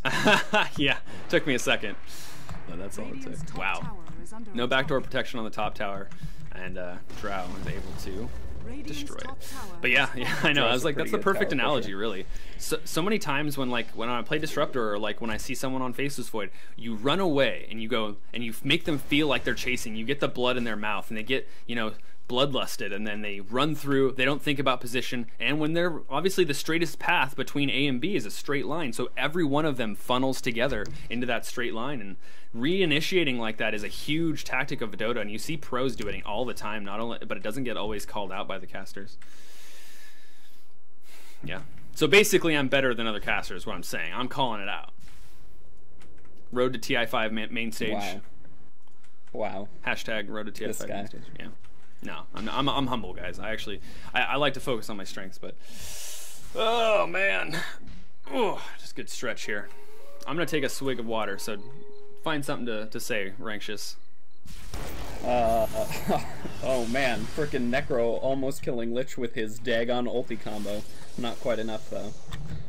Wow, and a Ghost Scepter on Necro saved him from the Desolator hits from the Windrunner, but now there's the Shackle. She found it. There's more Radiant here, but she was kind of playing cautiously. She doesn't know where the Dire is. There's the Dagon as well, coming out from the... Oh, it's actually the Necro. Pull out the Dagon just before he died. And yeah, so a pick coming the way of the Radiant, which is good. But now there's also another pick on the Disruptor. This isn't the Shallow Grave. The Shallow Grave is going to be there. Boom. There it is. Actually, it was too late. He couldn't get it up, which is interesting. The range was there for sure. Actually, it's only rank 2, so maybe he didn't actually have the range now. The Radiant's Bat Rider. It's online. It's active. It's burning. There's no Shallow Grave. Now there's the Shallow Grave coming out from the Dazzle. The Bat Rider's in trouble. Under tower range. Frost Arrow spam. Mask of Madness, but there's the Chronosphere just before he dies. Is Drow going to pump out the damage? The tower is helping as well. There goes the Chain Frost. It's only going to hit on one. There's the Death Ward as well. Radiant chasing, too much damage. She's getting slowed. Drow's in trouble now, and that's definitely a kill going the way of the Radiant. 4 for 2 so far. The Radiant came back, and a bug being called out by our spectator. I'm not sure exactly which one he's referring to, but Radiant just showing some life. The 2 picks is exactly what was needed there. They got a pick on the Necrolite, and they got a pick on the Disruptor. By the way, now that Wind Ranger has a damage item, look how much better it's going for the Radiant team. Yeah, like they were able to kill somebody before the fight happened. So here's like I think that Orchid is extremely good in a lot of scenarios, and I believe that this is one of them. You can stop the Shallow Grave from happening. You can stop the any target you choose is going to be good. You can stop the Chronosphere from happening. That's huge. If he blinks in, I mean, Orchid's instant. The Faceless Void doesn't have a BKB or a Lincoln's right now. Like, that is huge potential coming out from that item, and on the top of that fact, it amplifies damage by 30%. So like, yeah, I think it's a really good first item personally. I'm gonna defend this Windrunner as Witch Doctor gets killed here, right here, and then there's also a Reaper Sight. That's 2 people going down, but that's an Aegis pop just before that. Now they're gonna try to run away, but there's not gonna be any chase potential. But what were we gonna say about that item choice? I don't know. Like, he never silenced the Chrono. I agree with that. I think the potential's there, but it's not there. But wow, they're just, the Dire are burning down from the flaming, from the what is that actually? The Firefly. But now flaming fire of fire. Yeah, all the fire. But that's what Chronosphere did a lot of damage, and now is able to kill the Windrunner. She's not able to do anything, but actually it still goes the way of the Radiant because the Chronosphere ended and there was too much damage coming out from the Radiant. The glimpse, actually, the initiation came out from the Dire there. That was a glimpse from Disruptor into a kinetic field, but that's the thing about it, is it can force out fights that you actually don't want. So that definitely is Disruptor. That's what I've found out in my 600 games that I've played Disruptor, is that not every glimpse that can pull someone back is a good one. You got to think about, you got to have the greater picture. But yeah, I agree that the Orchid is, I disagree that the Orchid isn't a good pick. I agree that the Orchid hasn't been used in this game to its full potential. Bat Rider initiating with Lasso onto the Dazzle. Can they kill him before Shallow Grave? Yes, the Flame Break secures. Make sure that happens. And yeah, damn, nonstop. I also think there's too many things that you have to silence, and so silencing one of them isn't enough. While doing more damage would be enough. We'll have to take a vote. All right, so here it is, guys. Viewers, what do you think is the best first item? Damage, like on a Desolator, or an Orchid? We'll count the tallies after the match is over. In this particular game. Instance of a game. Yep. In this game, in exactly this scenario, I think 100% the Orchid's amazing. There's so many people to silence, but Rankshis is basically saying that despite that, or like, you need the damage. The Radiant needs to have that sustained damage. Viper's there, but it's not enough, and the Desolator is what's going to cut down on people. Viper, I don't even know if I agree on Desolator, but Viper's more of a tank than anything, and if you look at their team in context of that, they don't have any damage dealers, so even if they silence and get perfect team fights, they're barely going to have enough damage to kill heroes, which has happened several times throughout this game. Mm-hmm. Look at that, good argument coming out from Rankshis, so we'll let you guys vote and see who wins the caster voting item choice challenge. Boy, what a name. And Dagon, Reaper Scythe, the Wombo combo. Happy Feet, Wombo combo coming out from Necrolite. And yeah, as top tower goes down as well. So a trade there, but the Desolator, another thing that in its favor is that it does able to push towers better, which they do desperately want. And yeah, what is there another damage item you think she should have gone in replacement? I think Maelstrom is by far the best damage item on a Wind Ranger, with the changes to how Lightning will proc. Lightning used to not proc if there was already a Chain Lightning going out, but now it's just a flat chance and multiple Chain Lightnings can proc even if there's one already out. And with Wind Ranger's ultimate ability, it just makes it such a good item. Yeah, that's definitely true. I think the Desolator is good for pushing towers, and they want to do that. They got to end this early, but yeah. That's also incredibly true. I can't disagree with that point. Yeah.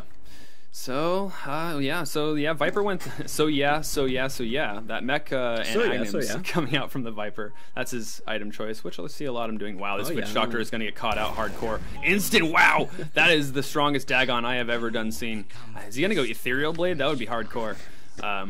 It looks like it. But yeah, level 5 Dagon. That was weird. I did not expect him to die, but it was a level 5 Dagon doing 800 magical damage. Yeah.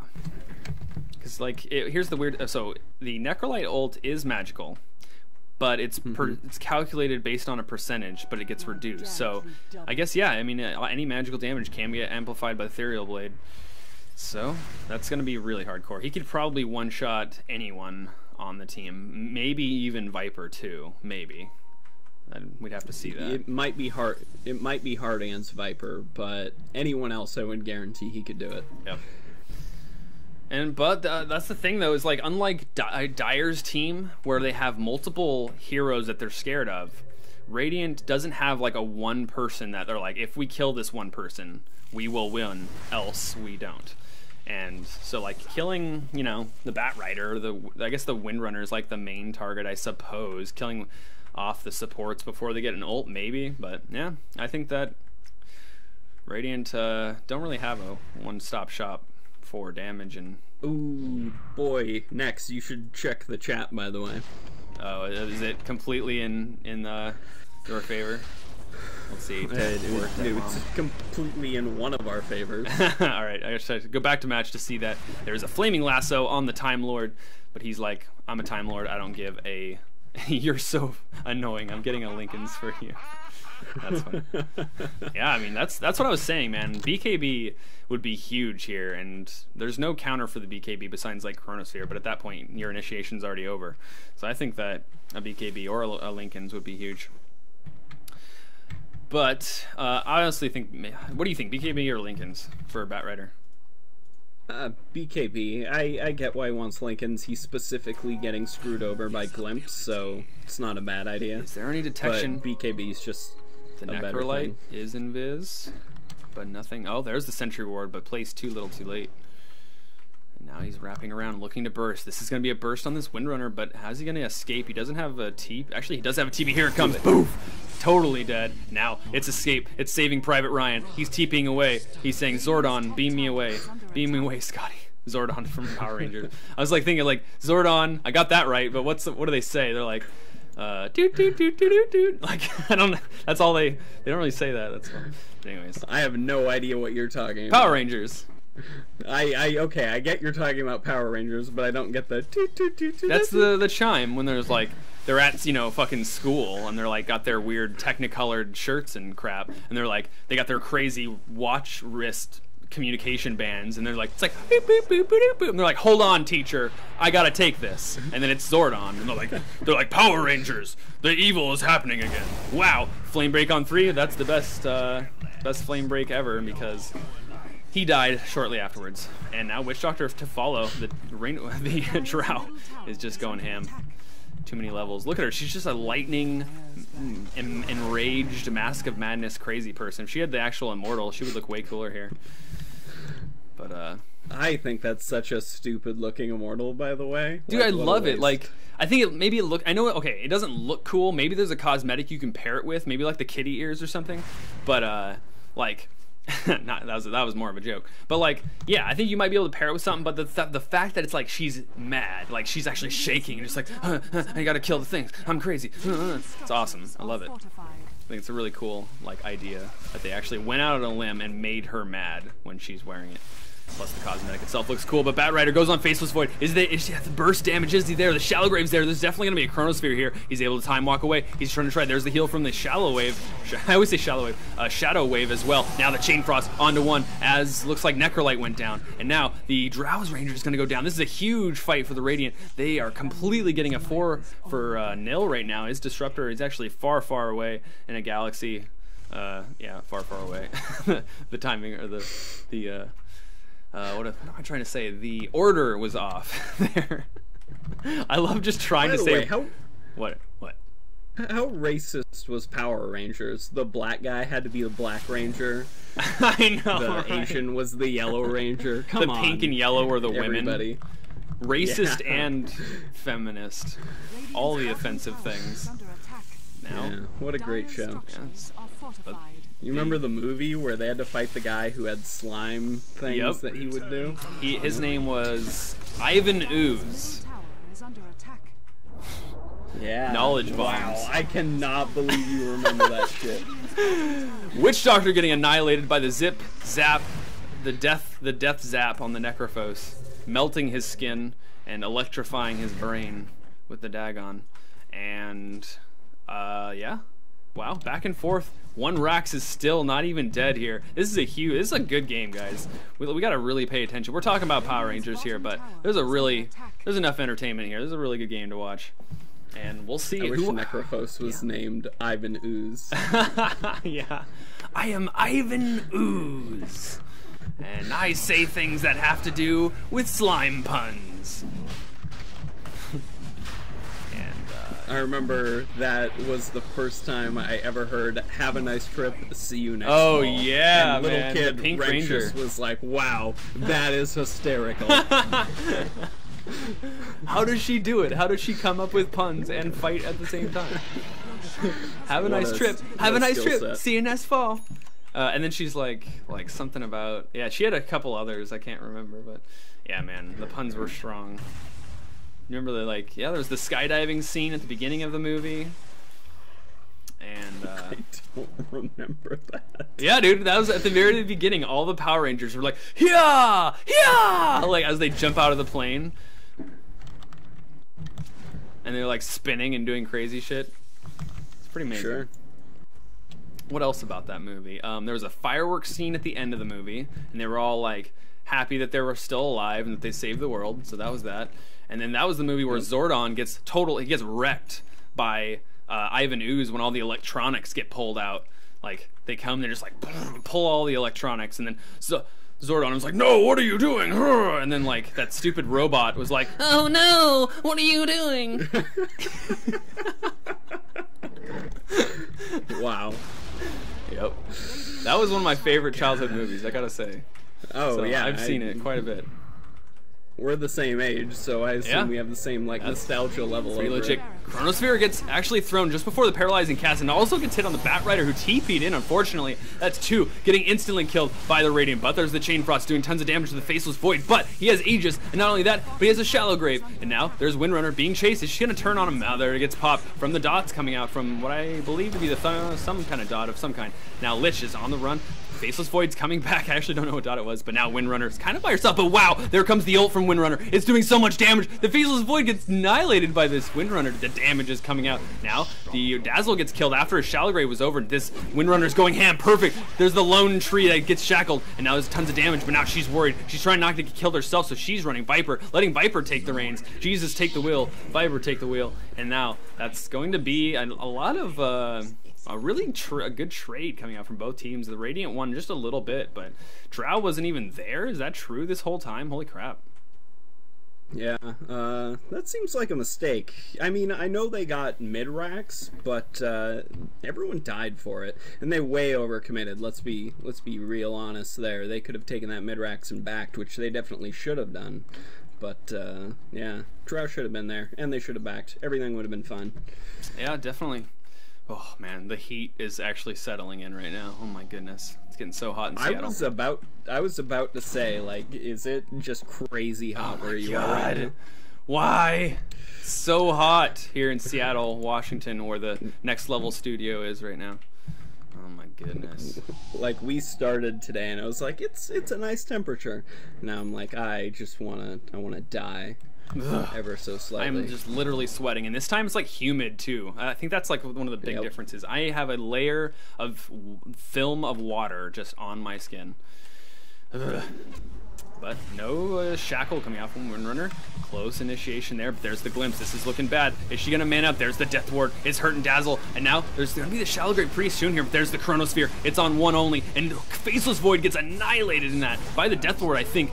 I need more mouse mat, says Windrunner as she's dead, but there's the Chain Frost is bouncing, and now Shallow Grave is actually on cooldown, so he's not gonna be able to use it for himself, not even gonna need it. And now the Necrolite combo is onto the Witch Doctor. Let's Witch Doctor down, but the Chain Frost is still going. Wow, that Dazzle almost died. Viper, BKB'd, they're almost gonna go down. It's gonna be a trade, and now the Shallow Grave is there. Level rank 4 has such a low cooldown, 15 seconds, using multiple times in a fight. Lich blinking in, trying to kill the Drow, isn't able to get it though.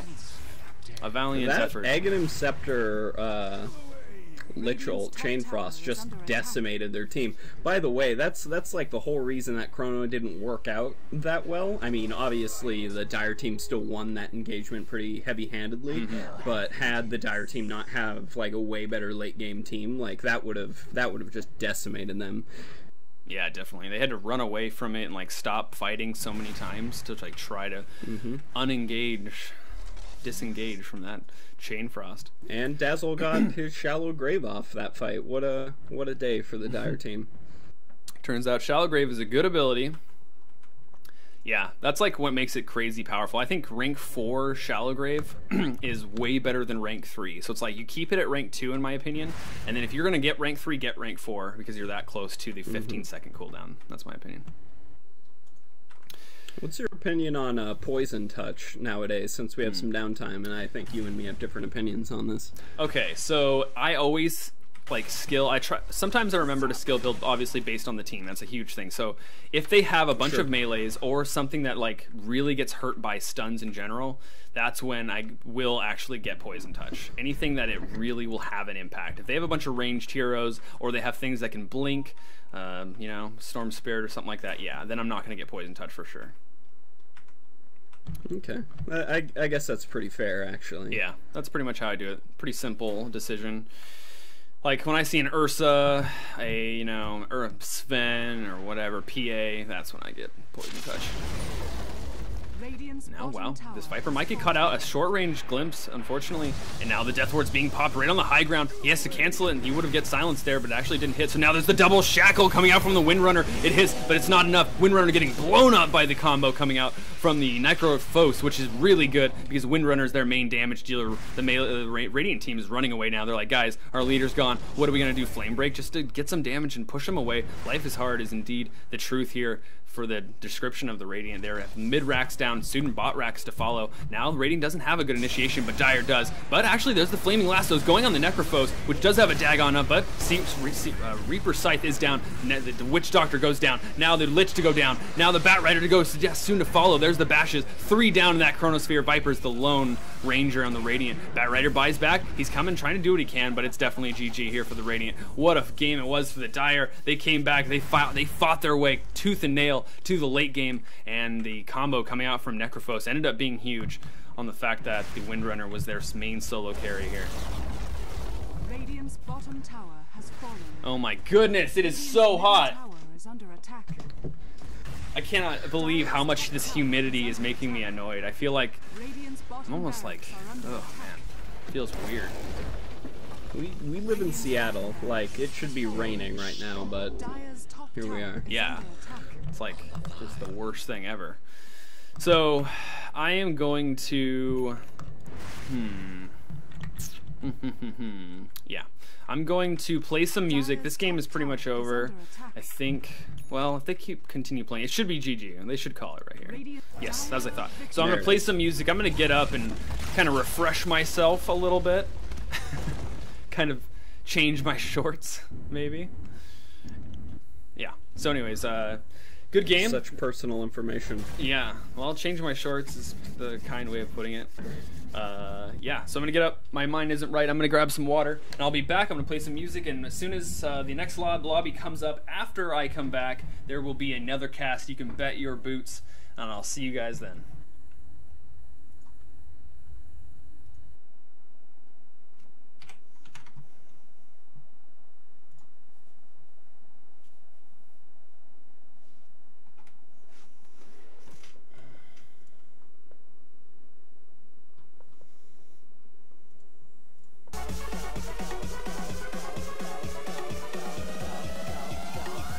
Go select.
All right, guys.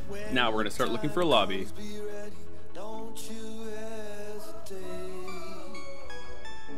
There's nobody left in the world who could ever shake my faith. Holding me back, holding this back, don't you see? You can count on me, put it down on me, 'cause now it's all on me.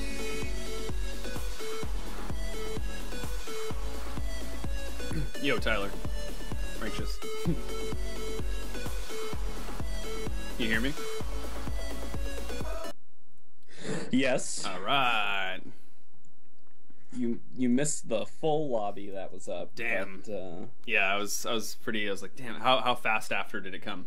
oh, it was like already up when we got out of that game, and then it was like half full, and then it was like instantly full, and then like Right. 45 seconds went by, and then it was gone. Yeah, I like hadn't eaten, so I like grabbed a couple chips. That's like really what I needed. Now I'm good to go.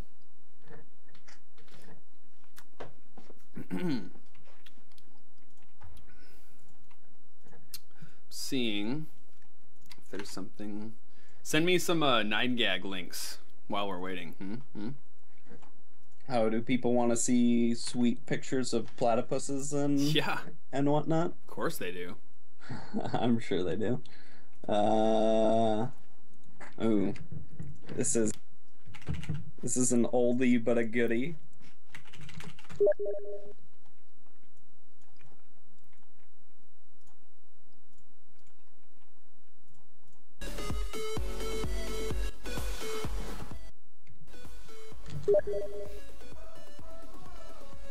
I don't care about your weird Steam shit.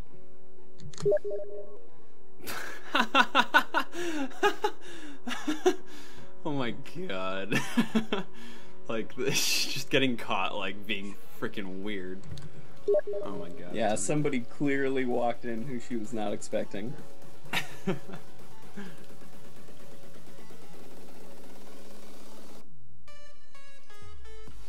Oh, it's a platypus. Oh man, platypuses are the best. Look at that. It looks like he got flattened. Like, God just, like, found a duck and just, like, flattened him. You mean God created a perfect creature? He really did. Why does Steam keep telling me that I'm leaving Steam? That's kind of new, isn't it? Yeah. Like, I don't want to have to copy and paste it manually. Valve, please fix.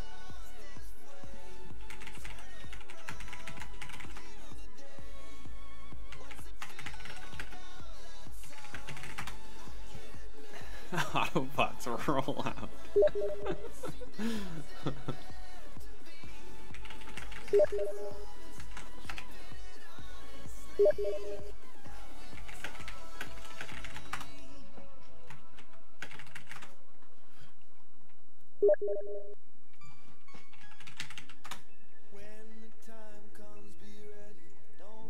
The meta picture. Oh my god, this is so annoying. How dare you, Valve? I have to click this button. Alright, there we go. And this is where... this is where I would put my scratch post. If I had one! Oh my god. What makes a cat do that? What the hell? What a weird cat.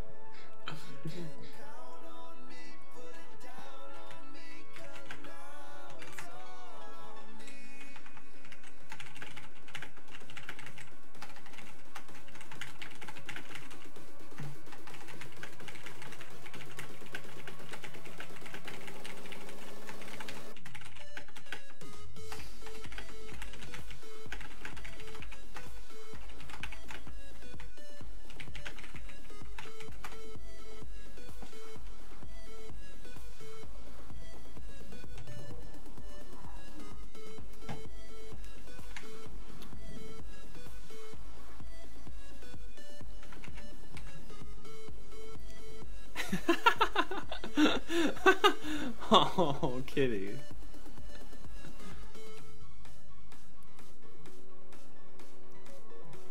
What the hell? Look at the first comment in the last link. The moment you are pooping and fapping and you drop your phone in the toilet, but your boner blocks it, sometimes everything is just going my way.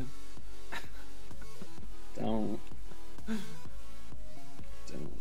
Don't listen to the internet, people. Yeah, fucking internet, man.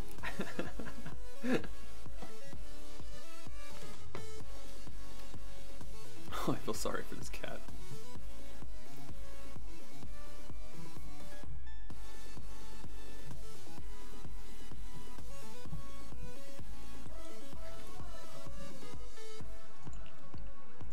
Wow.